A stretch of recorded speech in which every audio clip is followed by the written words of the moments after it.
Alright, magandang araw po sa inyong lahat mga kababayan, Batang Maynila, Toits.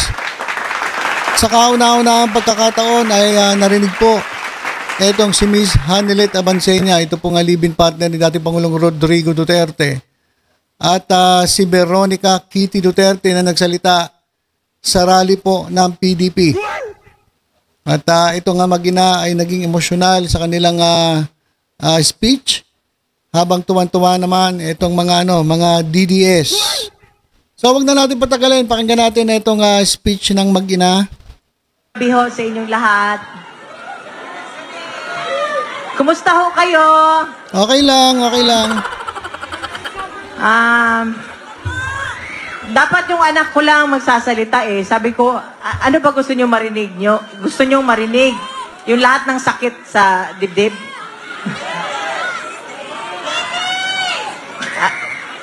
Yung anak ko, baby pa sana, pero napilitan mag-mature. Dahil sa nangyari, hindi naman natin maipagkait kung anong nangyari. Okay, sandali lang. Baby pa daw si Kitty Duterte. Ilan taon na ba si Kitty Duterte?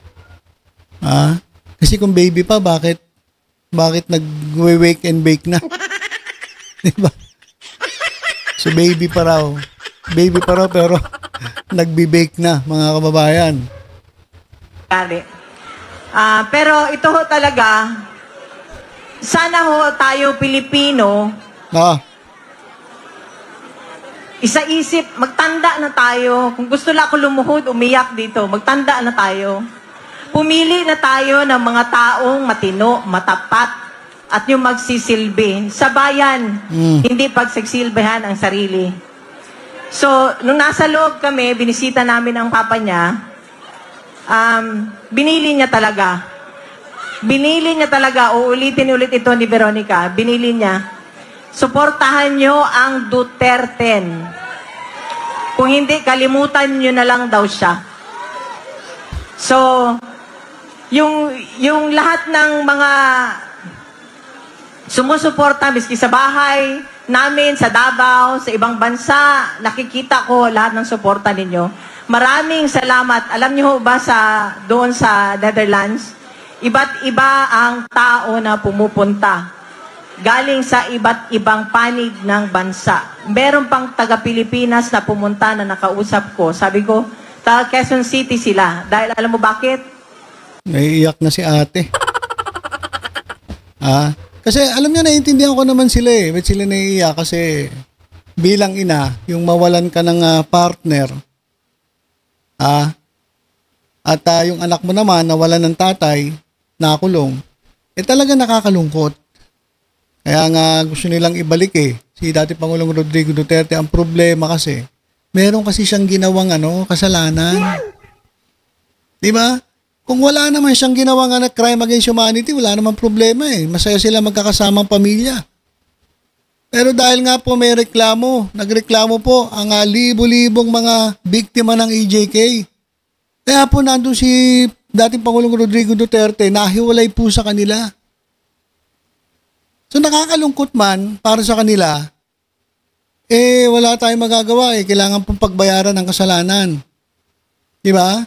Yun po kasi ang hindi nakikita ng mga DDS. Lagi nilang sinasabi, inapi, itong si Tatay Digong. Sana tingnan nyo rin yung mga naging biktima.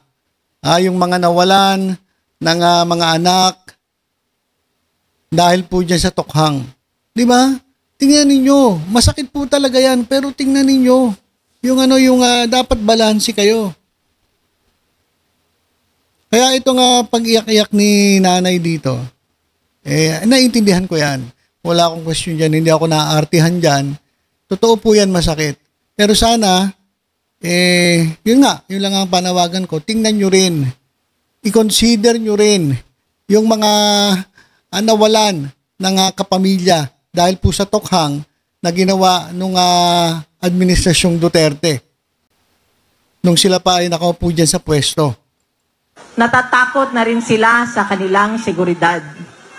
Kung noong una, di ba, mahal ni Pangulong Presidente ang bawat Pilipino, gusto niya maging masaya, safe, ligtas, nakakauwi ng bahay. Walang nangyayaring masama. Sana ho, suportahan ninyo ang mga kandidato ni Pangulong Presidente Duterte, Rodrigo Duterte, yung 10. Nakikiusap po ako. At yung sa mga darating na mga araw, maging mapagmatsyag ho tayo lalo na sa araw ng eleksyon. Tulungan ho natin ang bansa, tulungan natin ang susunod na henerasyon. Wala na hong natira sa atin. Di ba naalala nyo nung naging siya ang presidente? Naalala ko, naging OFW ako eh. Lahat ng mga Pilipino na sa abroad, proud na proud maging Pilipino. Pero ano ho ngayon ang nangyari?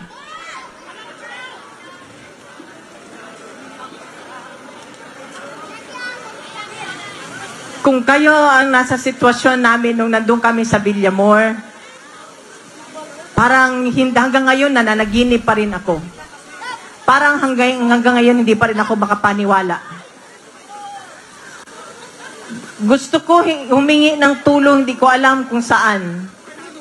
So kaya ngayon, nandito kami, nagsasalita. Humihingi kami ng tulong ninyo. Suportahan nyo ang Duterte. Magandang gabi sa inyong lahat. Ako si Veronica Kitty Duterte, bunsong anak ni Pangulong Rodrigo Roa Duterte. Naalala niyo po ba, noong panahon ni PRRD, nakakaalis at nakakauwi ng ligtas ang mga anak niyo? Ibalik natin ang ganoong pamamahala sa bansa.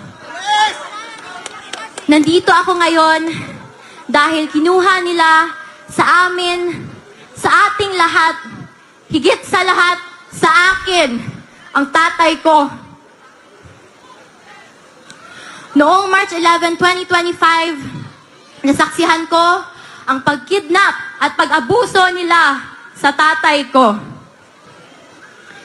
Imbes na krimen, korupsyon at kahirapan ang pagtuunan ng pansin ng pamahalaang ito, inuuna nila ang pagsira sa pamilya ko at sa lahat ng kaalyado nito.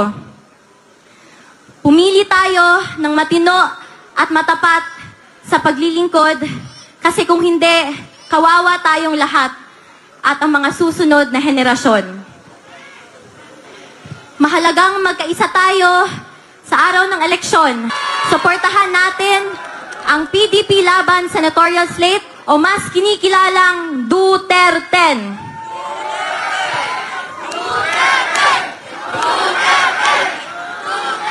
Mag-vote straight tayo at mag-block vote tayo upang mahirapan silang mandaya.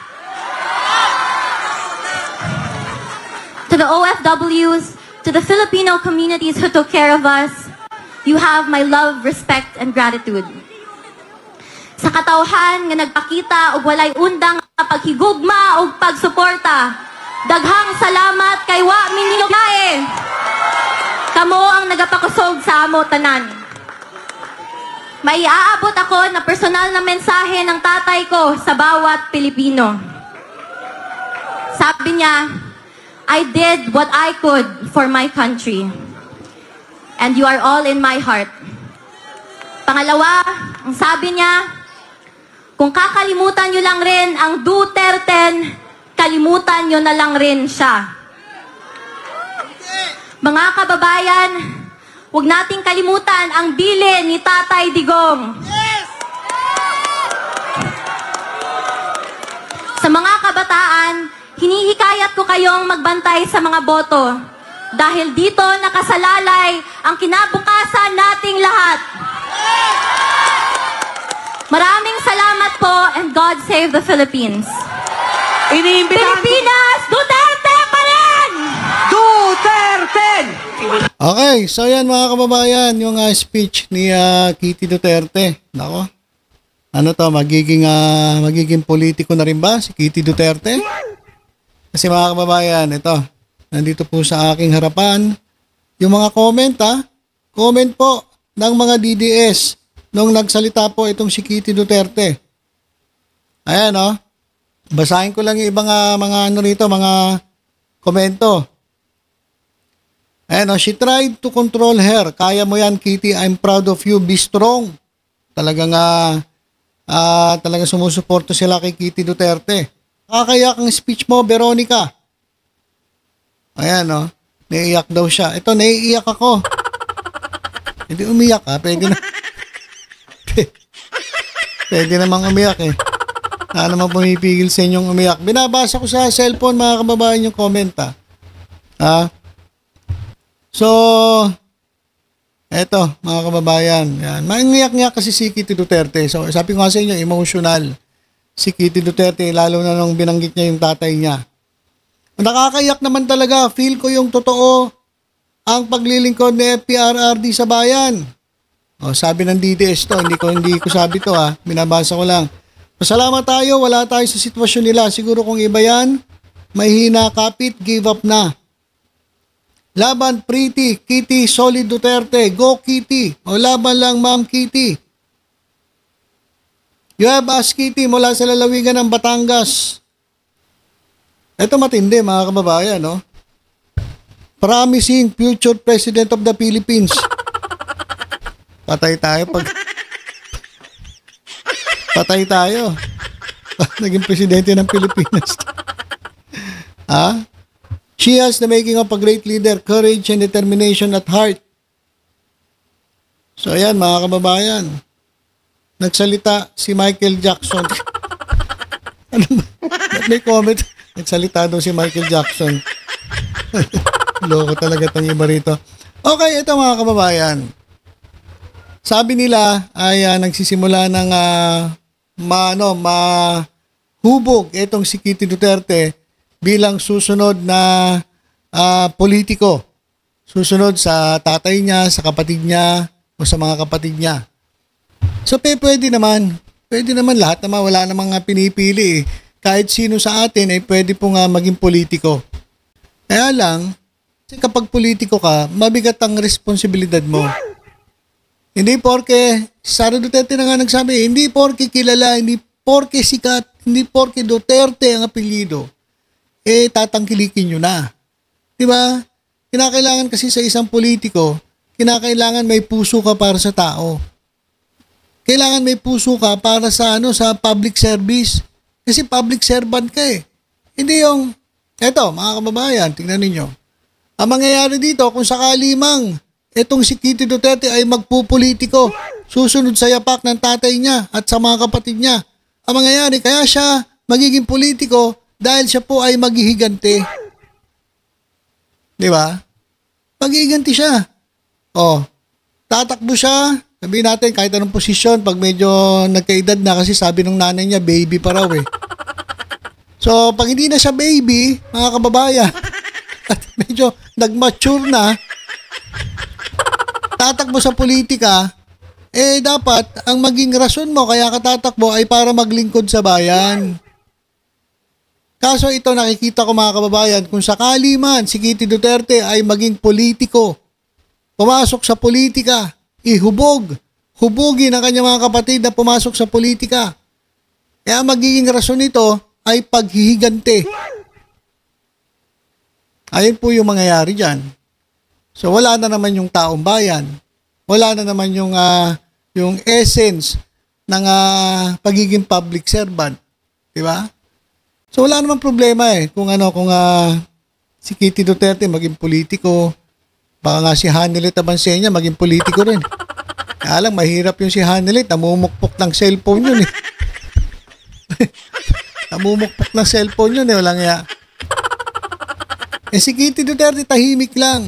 Pero mahirap din ang tahimik Nasa loob ang kulo niyan. So, makikita naman natin sa kanya na punong-puno ng galit ang puso ni Kitty Duterte.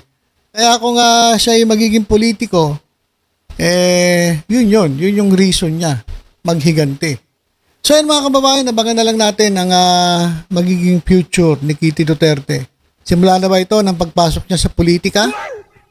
Ititigil niya muna ba ang kanyang hilig sa basketball? Sa basketballista? Kasi po, ang public service, seryoso yan. Seryoso pong ano yan. Tatahakin mong karir. So, abangan natin mga kababayan kung ano. Magiging politika ba ito? Susuportahan pa siya ng tao? Ayan po ang abangan natin sa mga susunod pang mga panahon. So for the meantime, tutok-tutok muna kayo dito sa Batang Maynila to sa iba pang updates. Ingat po tayong lahat. God bless po.